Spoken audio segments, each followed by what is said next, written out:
Hello everyone, welcome to Anime No Me, and thank you for joining us for another One Piece video. One of the best things about the world of One Piece is that it has so many mysteries that allow us to create different ideas and theories and possibilities. And with the revelation of the name of one of the five Gorosei, it has opened up some new possibilities and ideas that arise in relation to that very name. Saturn's name may be indicative of something much bigger within the One Piece universe, and it may be related to the planets and something even deeper, and it may reveal a great occult secret. So in today's video, we're going to talk about the names of the Gorosei and what relationship these five elders may have with the planets, and which characters may also be involved in this system of planets. But before we dive into the video, if you're new to the channel or even if you've watched a bunch of our videos, we'd be absolutely honored if you'd leave us a like and even subscribe and maybe leave us a comment letting us know what you thought of the video. It really helps us out, especially with that old YouTube algorithm, and it continues to motivate us to make more content. If you'd like to help out the channel in a bigger way, consider sharing this video or another one of your favorites with a friend. But without further ado, let's get into the video.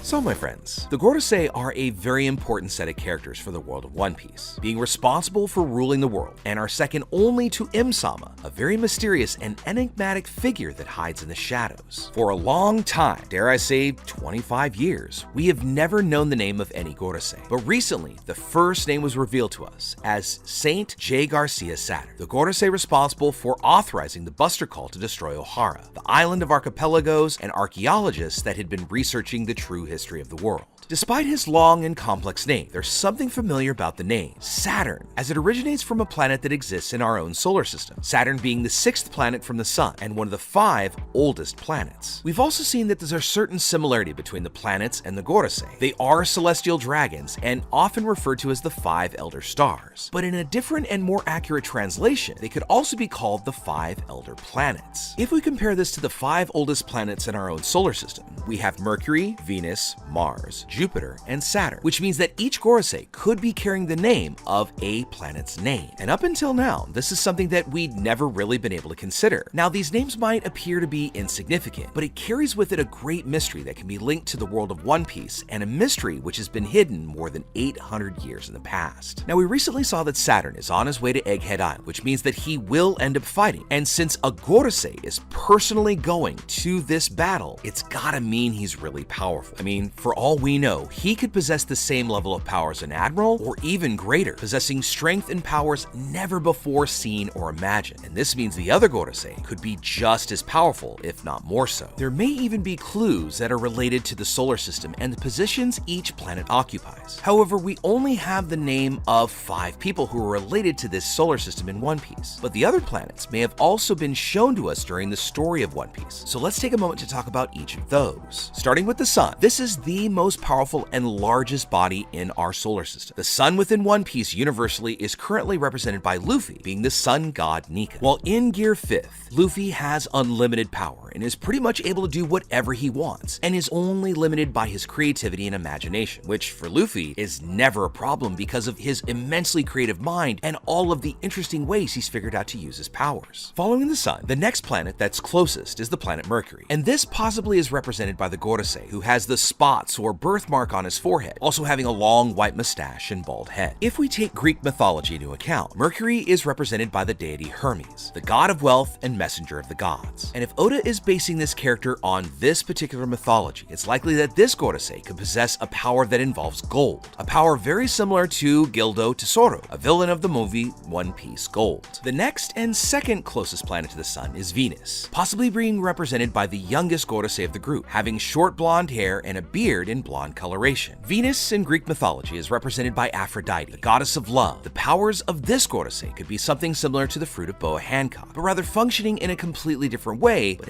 having a similar purpose. The third planet of the Sun is of course our own, Earth, which may be represented by Im-sama, the one who has control over everything and everyone, being a mysterious and possibly extremely powerful being in the universe. In mythology, Earth is represented by the goddess Gaia, Mother Nature, or the Earth Goddess, and this connection that Im-sama could be Mother Nature is something quite interesting because it really makes sense. In their first appearance, we saw that Im-sama has a connection with nature, being in a place full of vegetation, allowing a butterfly to land on their finger. It's also recently been said by Dr. Vegapunk Vegapunk, that Mother Nature is responsible for not allowing devil fruit users to swim, which means that Im-sama might be the one responsible for this, at least in some way. Next to the Earth, we have our moon, a small but extremely important satellite because it generates all of the winds and currents that has brought life to our planet. Now, although it's not a planet per se, the moon has significant importance not only for our solar system, but especially our planet and the characters within One Piece. The moon in One Piece could be represented by Teach, being the current wielder of the Fruit of Darkness. Now, during the past, Oda made a drawing of Teach when he was young, and next to him, there's a waning crescent moon, which might be a representation of his position in this solar system. The Darkness Fruit, as well as the fruit of a sun god, might have had great importance during the past, and it's for this reason they have been given this relationship with these planets or celestial bodies. Due to the proximity to Earth, this could mean that Teach and Im-sama at some point could unite or work together for some mysterious goal, which could even be to destroy the sun, which is currently represented by our favorite rubber captain, Monkey D. Luffy. The next planet we'll talk about is Mars, and the Gorosei representing this planet is most likely one that's been sometimes referred to as Gandhi, as he's bald and has glasses, but yet carries a sword. Based on Greek mythology, Mars is represented by Ares, the god of war, so somehow his sword skills might be able to wreak havoc across the world. The next planet is Jupiter, possibly being represented by the Gorosei, who has a big long beard and long white hair. Based on mythology, Jupiter is represented by Zeus, the head of the table and the god of lightning and thunder, something that resembles Enel quite a bit. But we also have to take into account that Enel has the lightning fruit, so this could mean that there is also a thunder fruit, or one that is much more powerful. And this wouldn't be the first time we see a similarity between two fruits. I mean, after all, we have the Hiya Hiya no Mi and Yuki Yuki no Mi. Both fruits have the same element and are quite similar, although they each work in their own unique way. The next planet is Saturn, the Gorosei that is going to Egghead to take the life of Luffy, Vegapunk, and any other pirate that are in the place, keeping Vegapunk safe from having his life taken. Based on mythology, Saturn is represented by the deity Kronos, the god of time, and this means that Saturn will probably be able to stop time or even manipulate it in some way. And finally, we have the last and outer three planets, Uranus, Neptune, and Pluto, which represent the three ancient weapons. Starting with Uranus, that is represented by the deity Caelus or Celis, the god of the heavens. The power of this ancient weapon, as we have seen, is capable of making a huge amount of energy that falls from the sky, causing everything to be destroyed in a matter of seconds, leaving no trace of what had once been there. Neptune is represented by the god Poseidon, the god of the seas or oceans, he being the deity that controls the seas and oceans, which is currently represented by Shirahoshi, the mermaid princess, an actual daughter of the king of the fishmen, Neptune. Shirahoshi possesses the unique ability to control the sea kings and even communicate with any sea creature in existence, quite similar to Poseidon himself from Greek mythology. And finally, we have Pluton, being represented by Pluto or Hades, the god of the underworld. Now, we haven't seen its power yet, but it's said that this ship is the most powerful vessel in the world, having multiple weapons that are capable of causing mass destruction and eradication of any island it sets its sight on. It's also worth noting that where Pluton currently is literally under the city and under the world of Wano. Quite a fitting resting place for something so destructive. So as we can see, all the people and weapons that represent a planet or star or a satellite is incredibly powerful, possessing the ability to cause great good or harm on the world. On the island of Ohara, we were treated to a model that the scholars had based on a geocentric model of the world of One Piece, where the Earth, or whatever the planet is called, was the center of the system, and all the rest of the planets or moons moved around it, alluding to the idea that Im-sama was the center of everything. But in fact, most any planetary system has to be based on heliocentrism, where the planets move around the sun, and the sun god being the real superior being of this One Piece universe. But sometime in the past, Im-sama may have somehow manipulated people to follow the idea of geocentrism, where they would be responsible for ruling the entire world, being the true superior being. So as we can see, there are multiple indications that the planets could really be related to these important characters in the world of One Piece. It could even be an essential piece to the final outcome of the story, being something that could bring great revelations and even involvements with the Void Century and the secrets which the Gorosei want to keep hidden. But with all that said, my friends, we'd now love to know what you think about it. What do you think about our idea here and the relationship between our planets and our solar system with the major characters that we see in the world of One Piece? Now, it has been discussed already in the community that Jay Garcia might be an homage to Jerry Garcia, the lead singer and guitarist of the Grateful Dead, and some have speculated that there is perhaps maybe a musical theme to the rest of the Gorosei. But it's the Saturn piece that really makes makes us wonder about how this might play out, especially considering the whole idea of a devil of the sea or a sun god. There's gotta be some other ideas and links to celestial bodies. Next, where do you think Teach fits in? Do you think he's the moon or darkness? And do you think there might even be a deeper connection between somebody like Teach and Imsa? Let us know what you think and your opinions about this idea in the comments below. So as we wrap up our video for the day, we'd like to thank you all so much for watching, especially those of you who've made it here to the very end. Be sure you comment on any themes or ideas that you'd like to see in future videos. And also, since you made it this far, give us a like and hit that red subscribe button before you head out to take on the rest of your day. Hope to see you all in our next video. Let's keep sailing this giant sea together. Take care.